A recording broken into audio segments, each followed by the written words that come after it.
ఈరోజు రాజకీయ పరంగా మేము ముగ్గురో నలుగురో ఉండొచ్చు ఇక్కడ వేదిక పైన. మొన్ననే నాతో పాటు మా సోదరులు హుజురాబాద్ నియోజకవర్గానికి సంబంధించి మిత్రులు ప్రణవ్ ఉన్నాడు, మొన్న నిలబడ్డాడు అసెంబ్లీ ఎన్నికల్లో. యువకుడు, ఉత్సాహవంతుడు, మీకు చాలామందికి పరిచయం లేకపోవచ్చు. చాలా గట్టి ప్రయత్నం చేసినప్పటికీ ఫలితాలు రాకపోయిండొచ్చు.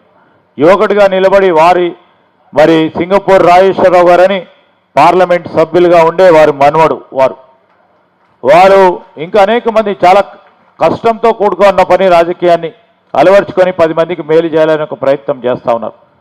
ఈరోజు మా వేణుగోపాలరావు గారు ఉన్నారు ఇక్కడ.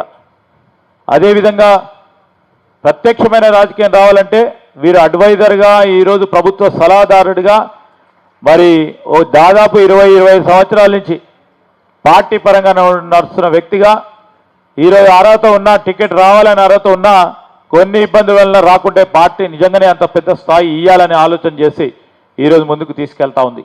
ఇంకా అనేక మంది ఉన్నారు పార్టీకి పనిచేసి ఇంకా చేయాల్సిన సంకల్పన ఉన్నవారు ఉన్నారు. వారు అందరికైతే రాదు.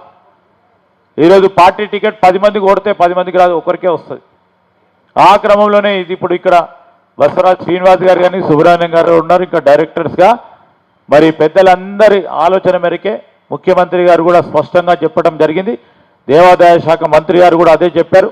స్పష్టంగా డైరెక్టర్లను కూడా క్రియాశీలకంగా ఉండి, పేరు మాత్రంకే కాదు, క్రియాశీలకంగా సమాజానికి మేలు చేసే ఒక కార్యాచరణ తీసుకునే ఆ సోదరుడినో ఆ సోదరిమన్నో ముందుకు పెట్టే ప్రయత్నం చేస్తామని ముఖ్యమంత్రి గారు అదేవిధంగా దేవాదాయ శాఖ మంత్రి గారు చెప్పారు.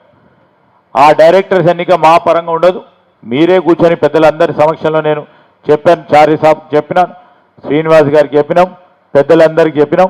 క్రియాశీలకంగా ఈరోజు 10 మందికి సహకారం చేయాలి, ఈ పరిషత్తును బలోపేతంగా ముందుకు నడవాలి. మాటల వరకే పరిషత్తును నిలబెట్టకుండా